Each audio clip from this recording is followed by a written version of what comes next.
আর এখানে যে কোনো জিনিস মানত করলে আমি নিজে প্রমাণ আমার সেল হয়েছে। আমি কেল্লা বাবার দরবারে মানছি সোনার চান দেমু, আমার সেল হয়েছে। 3টা মেয়ে, আমার একটা সেল হয়েছে। উনির কাছে যে যারা চা এটুই পাইতেছে। আগে মনে করেন গান বাজনা আছে না, মানে চলতো। আমরা তো যতটুকু জানি যে গান বাজনা ইসলামে হারাম, তাহলে এই জিনিসটা এখানে হয় এটা মানে কিভাবে ইসলামের সাথে সাংঘর্ষিক? না, এখানে তো ডাইরেক্ট নিষিদ্ধ। এখানে গান বাজনা স্পিকার নিষিদ্ধ, সেজা দেওয়া নিষিদ্ধ। একমাত্র সেজার মালিক আল্লাহ। এরা তো মাইক দিয়ে বইলা দিতেছে। এটা কোনো ইসলামের কোনো তুরুরি নাই এনের মধ্যে। কারণ আজকে 7-8 বছর ধরে গান বাজনা একবারে নিষেধ। গান বাজনা একটু কমাতে মানুষের মানে চলাচল একটু কমে গেছে। ওখানে আবার গান বাজনা ছাড়ুই মানুষ আইতেছে।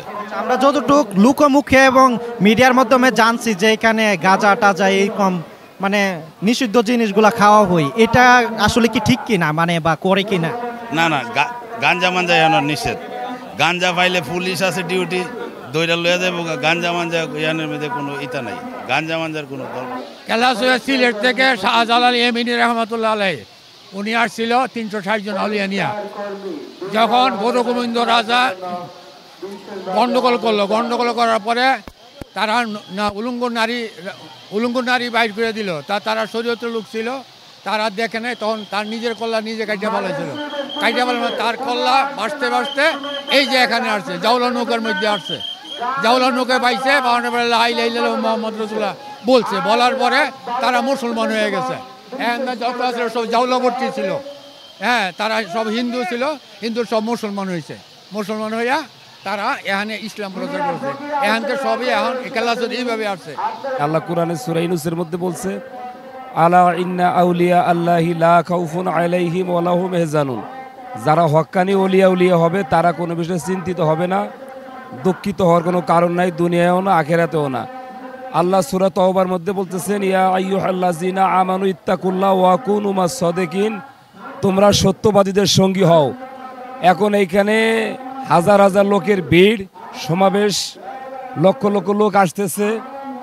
আর এখানে ওনার কোনো আওলাদ নেই, ওনার কোনো ছেলে মেয়ে নেই। উনি শাহজালাল ইয়ামিনী রহমতুল্লাহর সঙ্গে ইসলামের জন্য বড় ত্যাগ স্বীকার করেছেন, নিজের ছেলেকে উৎসাহ করেছেন। ওনার যেহেতু কোনো ছেলে নাই, এখানে ভালো লোকও আসবে, খারাপ লোক 10 জন ভালো লোক থাকলে 4 জন খারাপ লোক থাকবে। আসসালামু আলাইকুম। আমাদের বাড়ি সিলেটে। আমরা বসে আসি এখানে বাবা খেল্লা বাবার নামের গুণে। আমরা শুনেছি এটা 700 থেকে 800 বছর আগে ও শাহজালালের যুদ্ধের সময় তিনি শহীদ হয়েছে। নিজের খেলাটা নিজে খাইতেই না হয় জাদুগিরের এই জাদুগিরের ফুসকুনি আছেন, ফুসকুনি গর্ব কিন্তু হয় পানি ছেড়ে দিলে মানুষ ভালো হইতো। বাদে খেল্লা বাবা কইছে আমি এটা বন্ধ করতে পারবো বলে, কিন্তু আমার শহীদ হইতে হইব। ওই শহীদ হয়েছে শাহজালালের যুদ্ধে।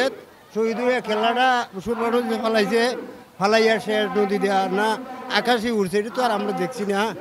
এই দিন থেকে কেল্লা বাবা শুরু। আমরা সিলেট থেকে আসতেছি যাইতেছি, আমরা তার কোনো